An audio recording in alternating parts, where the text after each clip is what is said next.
Hello everyone. आज हम एक ऐसे विजनरी एडुकेटर से मिलने वाले हैं जिनकी सोच और मेहनत ने लाखों स्टूडेंट्स के करियर को शेप दिया है। ये है Rajendra Bansal sir, founder of Bansal academy, जिन्होंने 2005 में बंसल एकेडमी की शुरुआत की थी और आज ये इंस्टीट्यूट कॉम्पिटिटिव एग्जाम की प्रिपरेशन में एक ट्रस्टेड नाम बन चुका है। बंसल एकेडमी सिर्फ एक कोचिंग इंस्टीट्यूट नहीं बल्कि एक मिशन है, स्टूडेंट्स को बेस्ट गाइडेंस और सपोर्ट देने का, ताकि उनका सपना सिर्फ सपना ना रह जाए बल्कि एक हकीकत बन जाए। तो आज हम सर से जानेंगे कि बंसल एकेडमी की शुरुआत कैसे हुई, क्या चैलेंजेस आए और क्या उनका आगे का विजन है। तो बिना किसी देरी से शुरू करते हैं ये इंस्पिरेशनल कॉन्वर्सेशन। सर, सबसे पहले मेरा क्वेश्चन ये है कि बंसल एकेडमी 2005 में शुरू हुई थी। आपको इस एकेडमी का शुरू करने का आइडिया कहाँ से आया? जस्ट आप इसको ऐसा मान के चलो कि adversity is the mother of invention.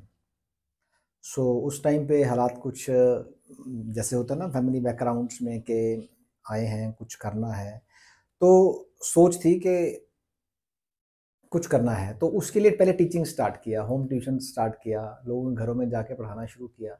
तो आप ये मान के चलिए कि तुक्के से कुछ रिजल्ट्स आने स्टार्ट हो गए। ठीक है, इंसान अपने लिए पढ़ता है, लेकिन हम तो उस टाइम पे होम ट्यूशन्स ले रहे थे कि चलो अपना अर्न और लर्न वाला सिस्टम है जो चलता है, उसके साथ साथ हम काम कर रहे थे कि जब तक हम पढ़ाई कर रहे हैं तो कुछ अपना बोझा उठा लें और साथ साथ हम कंट्रीब्यूट भी करें।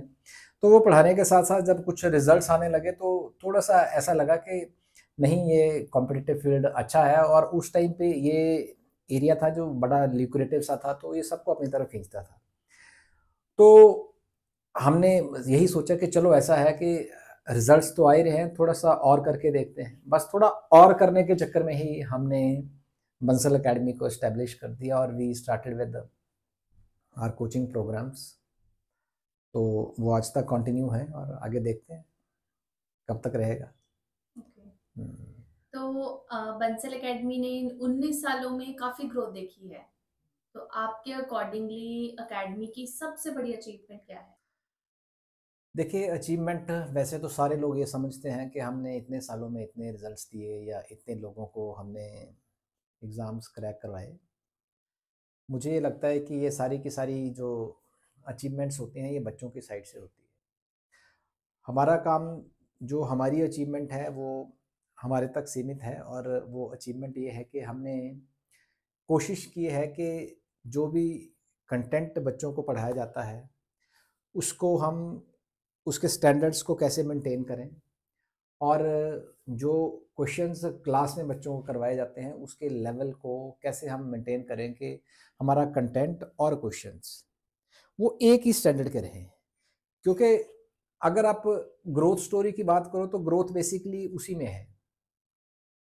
अगर हम कंटेंट अच्छा देंगे, क्वेश्चंस अच्छे देंगे, तो मेरे ख्याल से रिजल्ट्स हैं जो वो बहुत बेहतर आएंगे, और वो बेहतरीन जो रिजल्ट्स हैं वो लोगों की सक्सेस स्टोरी है। तो हमारी सक्सेस स्टोरी तो ये है कि हमने दिन रात उस चीज़ पे मेहनत की है जिससे लोगों का एग्ज़ाम क्रैक हो, और वो मेरे को ऐसा लगता है कि हमारी स्पेशलिटी भी रही है बेसिकली कि हमने सिर्फ कंटेंट पे फोकस किया है, क्योंकि कंटेंट ही अल्टीमेटली जो जीतता है एट द एंड, राइट। और रिजल्ट्स तो फिर मेरे को ऐसा लगता है कि स्टूडेंट्स लाते हैं, क्योंकि देखो वो स्टूडेंट्स का डिसिप्लिन है, स्टूडेंट्स की मेहनत है। अब मार्केट में इतने सारे कोचिंग इंस्टीट्यूट्स अवेलेबल है, तो बंसल एकेडमी ही क्यों कोई स्टूडेंट चूज करे? क्या स्पेशलिटी है बंसल एकेडमी की? हम थोड़ा भगवान से डरते हैं। मुझे ऐसा लगता है कि हम थोड़ा भगवान से डरते हैं, फियर फैक्टर अंदर है। वो जो नाम हमने 20 साल में जो हमने काम किया है वो नाम बना है, लोगों के बीच में गए हैं, तो उसमें डर हमेशा ये रहता है कि हम कहीं कुछ ऐसा कंटेंट ना दे बच्चों को कि जिससे जो सब स्टैंडर्ड कंटेंट हो। तो हमने, मतलब मेरा फोकस इस बात का ये है कि हमने कोशिश की है कि स्टैंडर्ड को मेंटेन करना है, कंटेंट को मेंटेन करना है, और वही हमारी स्पेशलिटी रही है जो हम बच्चों तक पहुंचा सकते हैं। अब उसमें देखिए, हमारी जो फैकल्टी है, अगर आप हमारी फैकल्टी कैमरा पे लगा के देखेंगे ना, अगर आप रोज कैमरा देखें अगर हमारे सीसीटीवी को चेक करें, तो आपको पता चलेगा कि हर टीचर की एक अपनी जगह है, वहाँ पे बैठ के वो रोज़ सुबह जैसे आते हैं तो प्रिपरेशन करते हैं। तो मान लो वो दिन में 2 घंटे रिकॉर्डिंग कर रहे हैं, तो वो उनका रूटीन सालों से वैसा ही बना हुआ है कि वो टीचर आज तक इस बात से नहीं थका है कि नहीं मेरी तो तैयारी हो गई है, मेरे को बुक आती है, मैं जाऊँगा और मैं ये बच्चों को पढ़ाऊँगा जाके। तो वो रोज़ नए अपने आप को अपडेट करते हैं और उस कंटेंट को उस लेवल तक लेके आ रहे हैं। तो उस लेवल तक लेने के लिए देखिए जो भी रिनाउंड इंस्टीट्यूट्स हैं, जैसे बड़े-बड़े आईआईटीज़ हो गए, पीएचडीज़ वाले इंस्टीट्यूट्स हो गए, जितने भी सीएसआईआर लैबोरेटरीज़ हो गई, उनके कंटेंट है, एनआईएच है, उनके कंटेंट है, रिसर्च आर्टिकल्स हैं, या फिर जितने भी रिसर्च पेपर्स हैं, और फॉरेन ऑथर की स्टैंडर्ड बुक्स हैं जो नई आ रही हैं, जब पुरानी हैं, क्या-क्या चेंजेस आ रहे हैं, कहाँ-कहाँ से क्वेश्चन उठ के आ रहे हैं, वो रिसर्च जो करते हैं वो सिर्फ और सिर्फ कंटेंट के लिए। तो मेरे को ऐसा लगता है कि हमारी स्पेशलिटी यही है कि फैकल्टी की मेहनत, वो भी कंटेंट के लिए। अब अल्टीमेटली फिर वही बात आ गई कि रिजल्ट तो स्टूडेंट्स लाते हैं, हमारा काम है सिर्फ जो हमें मिला है, हमारा पोर्शन ये है कि आधा पोर्शन हमारा है। हम यहाँ बोर्ड के ऊपर खड़े हैं और बोर्ड के ऊपर हमें पढ़ाना है बच्चों को, लेकिन हम वो पढ़ाएं जो अप टू द मार्क और कंटेंट स्टैंडर्ड कर दे बच्चों को, और जिससे बेहतर रिजल्ट आ सके। और सर जैसे हर एक वीडियो में भी क्लेम करते रहते हैं सभी की बहुत एक्सपीरियंस फैकल्टी है, तो एक्सपीरियंस फैकल्टी का क्या रोल है स्टूडेंट की सक्सेस के लिए? एक्सपीरियंस्ड फैकल्टी का रोल यही होता है कि जैसे आपने कहावत सुनी होगी कि सोने को जितना तपाओ वो कुंदन बनता है। सो हमारे टीचर्स में जो एक्सपीरियंस्ड फैकल्टी है, उनका डेली रूटीन ही मेरे ख्याल से सबसे खतरनाक एक स्पेशलिटी है, यूएसपी है हमारी, पावरफुल टूल है उनका। क्योंकि वो रोज़ सुबह आके, जब वही सेम टीचर वो रोज़ सेम कंटेंट में से कुछ नया निकाल के और कुछ हर तरह से मतलब कोशिश करता है कि बच्चों की प्रॉब्लम सॉल्विंग एबिलिटी और जो क्रिटिकल थिंकिंग है वो एनहांस हो, वो उसके लिए हर पल जोर लगा रहा है, जबकि वो सालों से उसी चीज़ को पढ़ा रहा है।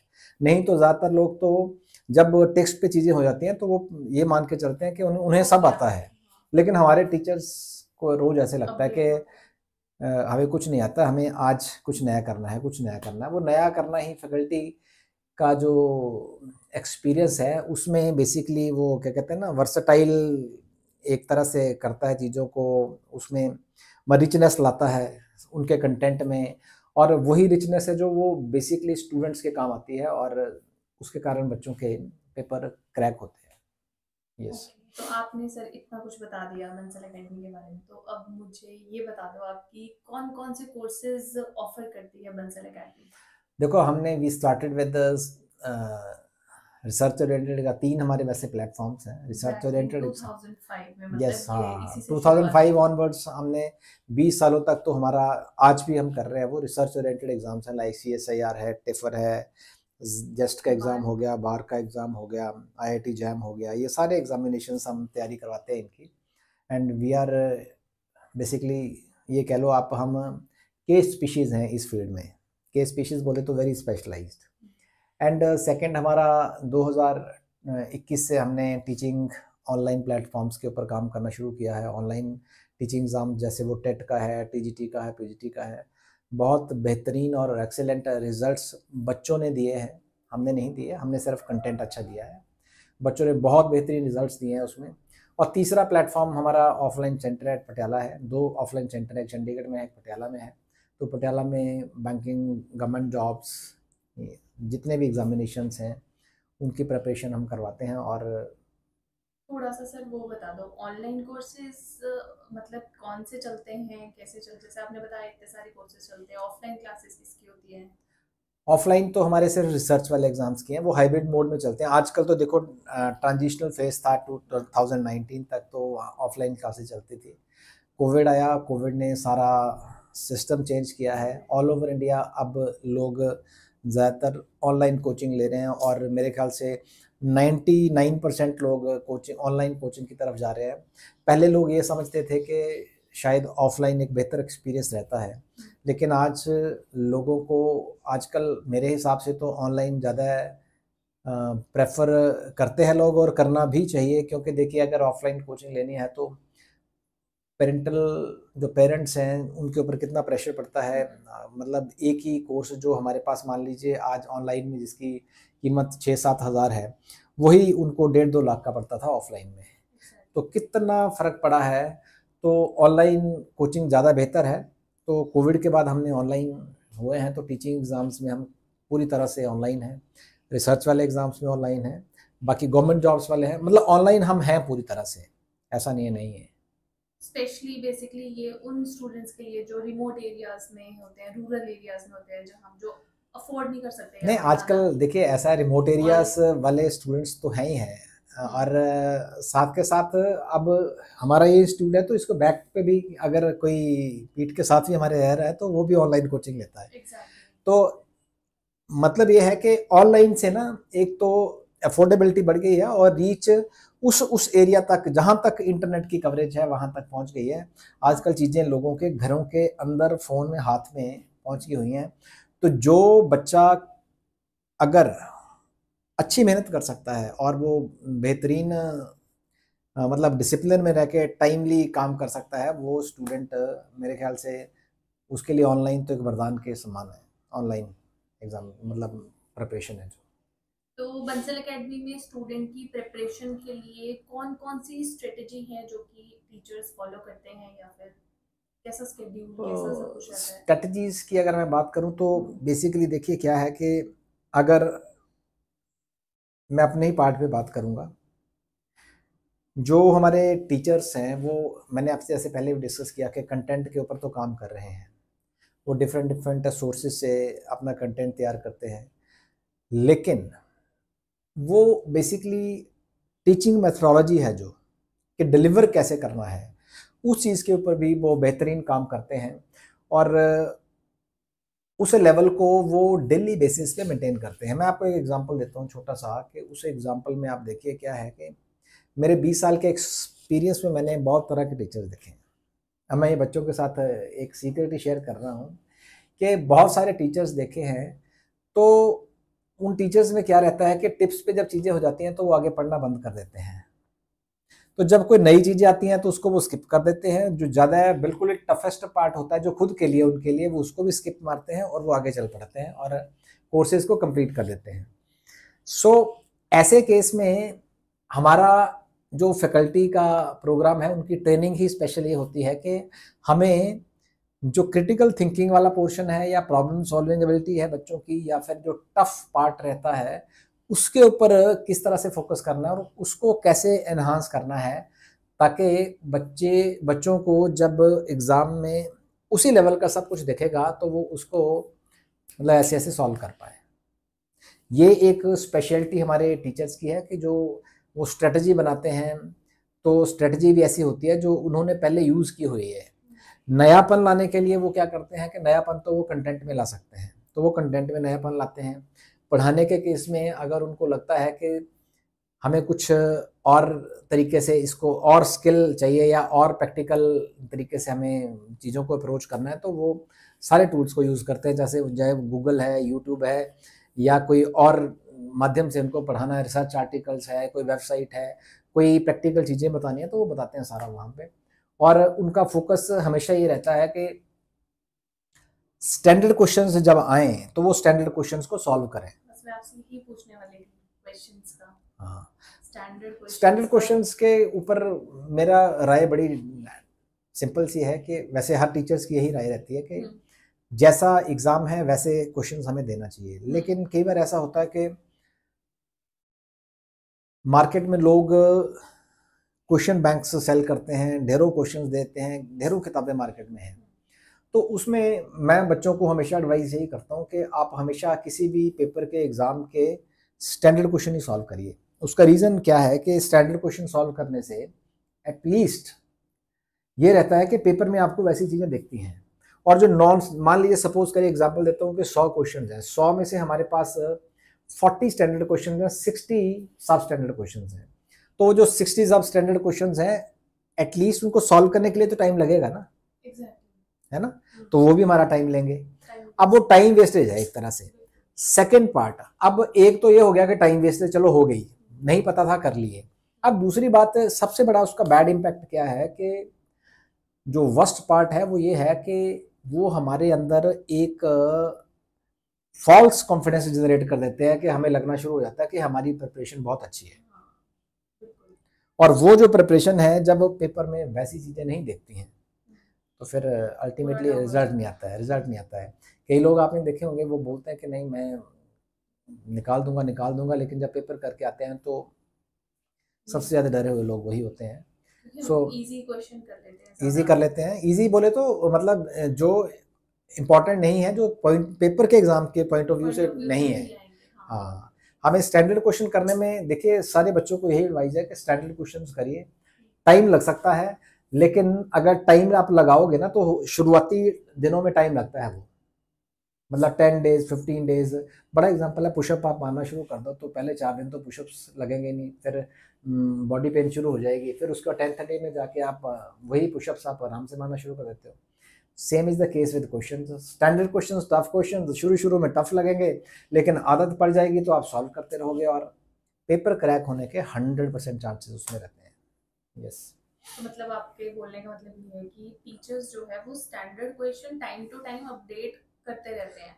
बिल्कुल। जैसे हम CSIR नेट के भी एग्जाम को एनालाइज करें तो उसमें कुछ क्वेश्चंस, मतलब अगर हम पुराने टाइम के क्वेश्चन देखें, पुराने मतलब कि 2019 से पहले, तो क्वेश्चन का स्टैंडर्ड कुछ और था, थोड़ा इजी था, और अब थोड़ा एडवांस लेवल हो गया। तो उस तरह के क्वेश्चन ज्यादा टीचर्स इंक्लूड करते रहते हैं। देखो, टीचर्स, एक अच्छा टीचर तो वही है ना जो अपने बच्चे को, अपने स्टूडेंट को ये सिखाए कि जिस भी तरह की प्रॉब्लम आपके सामने है तो प्रॉब्लम देखते ही आपके दिमाग में उसका सोल्यूशन चढ़ना चाहिए, ना कि प्रॉब्लम देख के ही आपको ये लगे कि मैं कैसे करूँगा, है ना।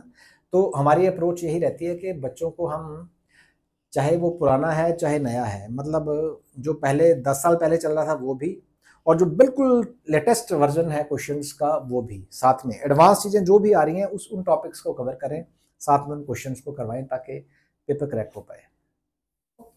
तो सर कोई ऐसी इंस्पिरेशनल स्टोरी किसी स्टूडेंट की, या फिर कोई भी एक स्टोरी हो जो आप स्टूडेंट्स के साथ शेयर करना चाहो? स्टूडेंट्स के साथ देखिए, अब आप, मैं इसमें ज़्यादा तो नहीं बोल पाऊंगा क्योंकि स्टोरी तो क्या है, स्टोरी देखो, सक्सेस स्टोरी जो होती है वो हमेशा स्टूडेंट्स की साइड की होती है, इंस्टीट्यूशनल साइड्स की कभी सक्सेस स्टोरीज नहीं होती हैं। जैसे आपने 12th फेल मूवी देखी होगी अभी, है ना, तो 12th फेल मूवी में वो जिस कोचिंग सेंटर से उन्होंने कोचिंग ली है तो उसकी स्टोरी नहीं थी ना दिखाई गई, वो दिखाई किसकी गई है, स्टूडेंट की सक्सेस स्टोरी। मतलब स्ट्रगल जो है वो सिर्फ स्टूडेंट का है, स्ट्रगल सिर्फ स्टूडेंट का है। तो इसका मतलब ये है कि अगर कोचिंग सेंटर ने बड़े अच्छे से काम किया तो वो जो स्ट्रगल है उसका वो सक्सेस हो जाएगा, that will be the success story. अब लेकिन इंस्टीट्यूशनल साइड पे हम क्या चेंजेस देखते हैं वो मैं आपके साथ शेयर कर सकता हूँ। ऐसे कि जैसे मेरे पास कई स्टूडेंट्स आते हैं ऑफलाइन कोचिंग के लिए, तो इन चंडीगढ़ जैसे हम हैं तो लोगों में कई लोग तो कोचिंग के लिए इसलिए आते हैं कि क्रेज अभी चंडीगढ़ का है, चंडीगढ़ जाना है, ठीक है। दूसरा, यहाँ पे ये एक इन्फेक्शियस सिटी है जो किसी को छोड़ता नहीं है, जाने नहीं देता है वापस, है ना। तो यहाँ पे स्टूडेंट्स आते हैं कि चलो ठीक है साथ में चंडीगढ़ रह लेंगे, साथ में कोचिंग कर लेंगे। वो अपने मैच्योर माइंड नहीं होता उनका कि हमने क्रैक ही करना है। कुछ होते हैं नो डाउट, तो मेरे पास ऐसे स्टूडेंट्स कई हैं जो फर्स्ट टाइम कोचिंग के लिए आए तो उन्होंने वैसे ही घूमने के लिए ज्वाइन किया था, दूसरी बार आए थोड़ा सा इम्प्रूवमेंट उनको देखी तो हाँ नेट करना है, फिर तीसरी बार JRF करना है। तो वो बच्चे आहिस्ता आहिस्ता आहिस्ता उनमें जो चेंजेस आते हैं वो चेंजेस यही आते हैं कि डिसिप्लिन। तो हम वही देख सकते हैं कि बच्चों में जो हम जब हम काम कर रहे हैं, एक तो हम उनका बच्चों का पढ़ाई में इंटरेस्ट जनरेट कर सकें, और इंटरेस्ट जनरेट करने के बाद उनकी जो कमियां हैं उन पे काम कर सकें, और उनकी कमियों पे काम करने के बाद हम ये कोशिश कर सकें कि उनको डेली लेवल पे मोटिवेट करके डिसिप्लिन फॉर्म में ले आए ताकि उनको किसी और चीज़ की ज़रूरत ना पड़े, क्योंकि discipline is the key to success. So ऐसा ही है। और कई लोग ऐसे हैं जिनका लास्ट चांस था, जिनकी एज भी जैसे मान लो 37 एज है, अगर फाइनल स्टेज है जिसमें आप पेपर क्रैक करना लास्ट चांस है, तो ऐसे लोग भी देखे। तो उन्होंने सिर्फ ऐसा ही किया कि हमारे कंटेंट को फॉलो किया, हमारी सलाह को फॉलो किया, और उन्होंने उसको ना बेसिकली क्रैक कर दिया एग्ज़ाम को। तो सक्सेस स्टोरी बच्चों की तरफ से है, और हमारी तरफ से तो ये है कि हम अच्छा कंटेंट प्रोवाइड करें और उनको मोटिवेट करते रहें, उनकी कमियों के ऊपर काम करते रहें, और उनको बताएं कि किस किस तरह से वो इम्प्रूवमेंट कर सकते हैं। सो दैट मेरे ख्याल से इतना ही है।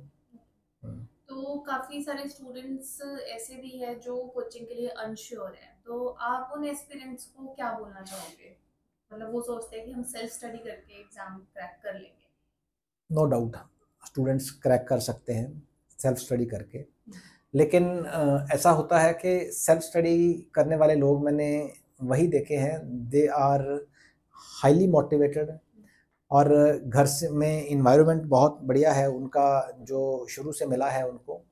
लेकिन ज़्यादातर मैंने देखा है कि जो आपने भी देखा होगा, एक क्लास में अगर 40 बच्चे हैं तो उसमें से पहले 5 बच्चे हैं, वो हमेशा ही मोटिवेटेड रहते हैं। और उनके बेसिक्स भी बहुत क्लियर होते हैं, नहीं, सबसे मेन। मोटिवेटेड रहते हैं हाँ। हमेशा ना।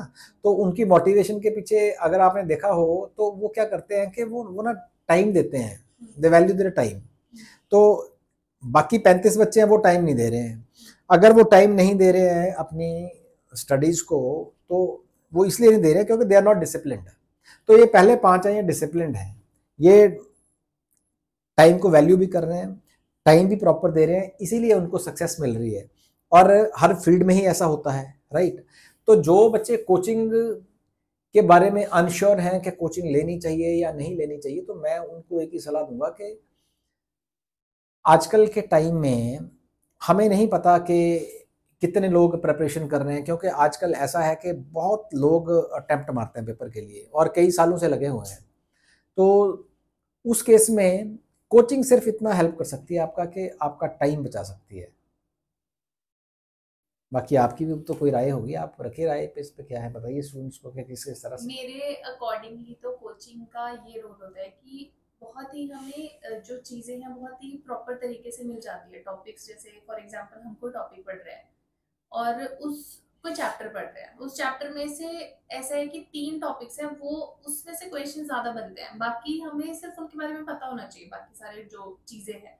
लेकिन अब हम अगर सेल्फ स्टडी करें तो हम book reading, of course book reading ही करेंगे, तो हम सभी चीज़ों पे उतना ही इक्वल ध्यान देंगे, इक्वल फोकस देते हैं। इक्वल फोकस करेंगे, और जो मेन चीज मतलब मेन जो एरिया है जहाँ से ज्यादा क्वेश्चंस बनते हैं वो हम नहीं कर पाएंगे उतने अच्छे से, हम इक्वली सबको टाइम दे रहे हैं। तो कोचिंग से हमें चीजें थोड़ी सी क्या बोल सकते हैं, अलाइंड प्रॉपरली मिल जाती हैं, वेल ऑर्गेनाइज्ड वेल रहते ऑर्गेनाइज्ड हैं, मिल और जाती है, टाइम बच जाता है। टाइम बच जाता बाकी है। हाँ। और सिंपल सी बात मैं आपको बताता हूँ कि कोचिंग हम दे रहे हैं, हम मैसेज ये देना चाहते हैं कि कोचिंग में जो एक टीचर है ना, जो कॉम्पिटिटिव टीचर है, वो क्या करता है, वो 10 किताबों से सारा कंटेंट तैयार करके आता है। एग्जैक्टली, हाँ। और वो सारा कंटेंट तैयार करता है, उसको फिर लेक्चर्स की फॉर्म में देता है, फिर अपने नोट्स की फॉर्म में देता है।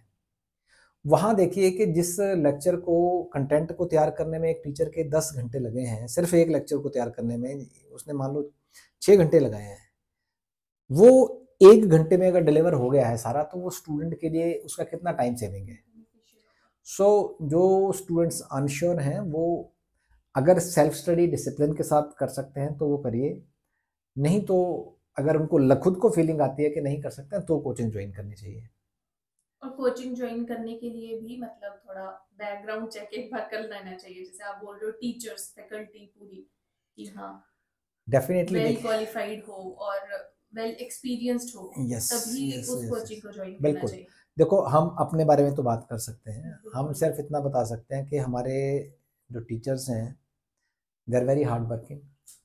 और हार्ड वर्किंग का मतलब ये है कि दे आर अपडेटेड। जो कंटेंट की बात की हमने, क्वेश्चंस की बात की, हमारा फोकस उस पर रहता है। फियर फैक्टर हमारे में रहता है कि हम कंटेंट बेहतरीन प्रोवाइड करें ताकि आपका एग्ज़ाम क्रैक हो। अगर आपका एग्ज़ाम क्रैक होगा, तभी हम लोग रेफरेंस के बेसिस पे हम आगे स्टूडेंट्स को ले पाएंगे और आगे काम कर पाएंगे। तो रेपुटेशन एक बहुत बड़ी चीज़ है, और रेपुटेशन को मेंटेन करने के लिए हमें मेहनत हर किसी को करनी चाहिए, नॉट ओनली अस। सो मेरे ख्याल से सारे स्टूडेंट्स अगर कोचिंग की तरफ देखना मैं ये नहीं कहता कि कोचिंग की तरफ देखिए, आप ये काम करिए कि आप कोचिंग को अपना सक्सेस का एक टूल मान के चलिए, टूल मान के चलिए। आप ये सोचिए कि आपको एक टूल है जिसका आपको उपयोग करना है अपनी 16 साल की पढ़ाई के बाद या 20 साल की पढ़ाई के बाद। तो अगर 6 महीने आपने इस टूल का प्रयोग कर भी लिया तो मेरे ख्याल से वो आपको हेल्प ही करेगा, नुकसान कोई नहीं करवाएगा आपका। और अगर कोई स्टूडेंट, अब लास्ट में यही पूछना चाहूंगी मैं कि अगर कोई स्टूडेंट कांटेक्ट करना चाहे और जानना चाहे बंसल एकेडमी की कोर्सेज के बारे में पूरी इन्फॉर्मेशन लेना चाहे तो कैसे कांटेक्ट कर देखो, सकते एक तो है कि हमें कॉल करें, हमारे नंबर हैं तो उस पर कॉल कर सकता है। दूसरा, हमारी वेबसाइट पे जाके वहाँ पे सारे कोर्सेज अवेलेबल हैं और वहीं से वो सारे कोर्सेज को परचेज भी कर सकता है, इन्फॉर्मेशन भी ले सकता है वहाँ से। और तीसरा, हमारी TEQ app by Bansal academy है, वहाँ पे जाके भी वो कोर्सेज को देख सकता है सारे जो जो हम दे रहे हैं। और इसके अलावा अगर किसी को भी करियर काउंसलिंग की रिक्वायरमेंट है तो वो हमें डायरेक्ट कॉल कर सकता है। और रही बात कोई डाउट्स की बात रहती है तो डाउट्स भी वो ऑन कॉल हमारे से ले सकता है। मतलब we are available for students और हम ये चाहते हैं कि बच्चों के रिजल्ट्स बेहतर और बेहतरीन आए, तो उसके लिए हम तैयार रहते हैं।